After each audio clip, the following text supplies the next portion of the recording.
ระบบส่งสัญญาณมัลติมีเดียความละเอียดสูงหรือ HDMI High Definition Multimedia Interface เป็นมาตรฐานการเชื่อมต่อในการส่งสัญญาณภาพและเสียงสำหรับการส่งสัญญาณภาพแบบไม่ถูกบีบอัดและถูกบีบอัดหรือการส่งเสียงดิจิตอลแบบไม่ถูกบีบอัดจากอุปกรณ์ต้นกำเนิดระบบส่งสัญญาณมัลติมีเดียความละเอียดสูงเช่นการส่งภาพไปยังจอคอมพิวเตอร์จอโทรทัศน์ในระบบดิจิตอลและอุปกรณ์ระบบเสียงทางดิจิตอลหรือ HDMI เป็นระบบที่ดิจิตอลเป็นที่มาแทนจากการส่งภาพและเสียงจากระบบอนาล็อกจุดเด่นของ HDMI คือมีความบกพร่องในการส่งสัญญาณน้อยที่สุดการนำสัญญาณทั่วไปไว้ในสายเดียวเพื่อง่ายต่อความสะดวกในการพกพาสายต่างๆสามารถปรับระยะต่างๆโดยอัตโนมัติให้เหมาะสมกับสื่อที่คุณใช้อยู่สามารถรองรับกับคอมพิวเตอร์ที่สามารถแสดงผลไปยังจอทีวีหรือ HD TV ได้ค่ะมาที่ขั้วต่อ BNC นะคะเป็นขั้วต่อสัญญาณความถี่วิทยุแบบ RF ค่ะใช้สำหรับเชื่อมต่อสายเคเบิลแบบ Potential ค่ะขั้วต่อนี้นะคะตั้งตามชื่อกลไกการล็อกแบบ Bayonet ค่ะและผู้ประดิษฐ์คิดค้น2 คนนะคะคือเนเอลและโคเชลแมนค่ะขั้วต่อ BNC มีใช้สำหรับการเชื่อมต่อสัญญาณภาพระดับมืออาชีพทั้งสัญญาณแอนะล็อกและอินเทอร์เฟซดิจิตอลแบบอนุกรมค่ะการเชื่อมต่อสายอากาศวิทยุสมัครเล่นนะคะแล้วก็อุปกรณ์ทดสอบทางอิเล็กทรอนิกส์แทบจะทุกอย่างนับเวลาร่วมกว่า35 ปีค่ะขั้วต่อแบบนี้นะคะถือเป็นทางเลือกหนึ่งของขั้วต่อแบบ RCA ค่ะ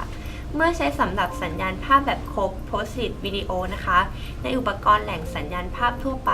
อุปกรณ์อิเล็กทรอนิกส์จำนวนมากที่มีแจ็ค RCA ก็สามารถใช้แจ็ค BNC ได้โดยผ่านตัวแปลงนอกจากนี้แล้วขั้วต่อ BNC ยังนิยมใช้ในเครือข่ายอินเทอร์เน็ตและเชื่อมต่อสายแบบเคเบิลและการเครือข่ายซึ่งล้าสมัยไปแล้วค่ะบรรดาข้อต่อสัญญาณเสียงแบบต่างๆนะคะที่เราจะเห็นกันอยู่บ่อยๆก็คือ RCA Phone และ XLR ค่ะย่อมาจากคำว่า Extra Low Resistance นะคะย้อนยุคไปเมื่อก่อนโน้นค่ะ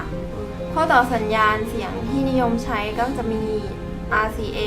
และข้อต่อชนิดโฟนแบบ TR ค่ะเราใช้สัญญาณเสียงแบบ Unbalanced Signal นะคะใช้ 2 ขาสัญญาณก็พอค่ะคือ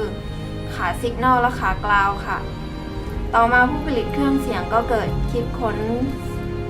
การต่อสัญญาณรูปแบบ Balance Signal ขึ้นมาได้ค่ะโดยมีจุดเริ่มต้นจากการต่อสัญญาณจากไมโครโฟนเข้าเครื่องมิกเซอร์คราวนี้ขั้วต่อแบบ2 ขาไม่พอแล้วค่ะเพราะต้องใช้การนำสัญญาณทั้งหมด3 ขาคือขาฮอตขาโคลและขากราวค่ะหรือที่จะเรียกว่าบวกลบกราวค่ะสาย RCA หรือ RCA Cable ย่อมาจาก Radio Corporation of America ออกแบบมาใช้กันก่อนที่ USA และทั่วโลกตั้งแต่ปี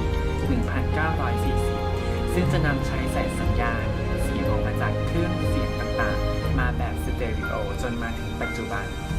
เครื่องเสียงไม่ว่าจะราคาถูกหรือราคาแพงก็ยังใช้สายแบบนี้อยู่แม้แต่ในวงการ DJ สายแบบ RCA ก็ยังใช้แพร่หลายกันทั่วไปไม่ว่าจะเป็น CD Mixer Turntable กล่อง Sound และ DJ Controller แทบจะทุกรุ่นก็จะใช้สายเชื่อมต่อแบบ RCA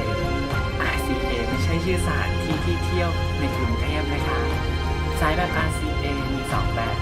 คือ 1. แบบตัวผู้ใช้เสียง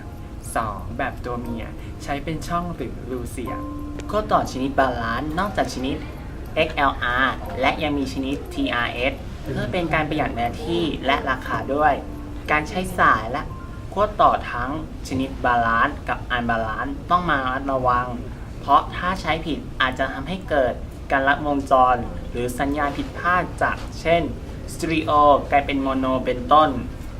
ขั้วต่อแบบโฟนหรือ TRS และ TS ขั้วต่อชนิด TRS อาจจะเรียกกันอีกชื่อหนึ่งว่าโฟนบาลานซ์หรือโฟนส์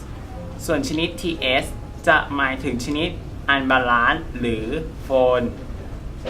ส่วนที่เรียกกันว่า TR อาจจะมีความหมายที่ไม่ถูกต้องนักแต่สำหรับประเทศไทยขั้วต่อแบบ TR ก็หมายถึง TS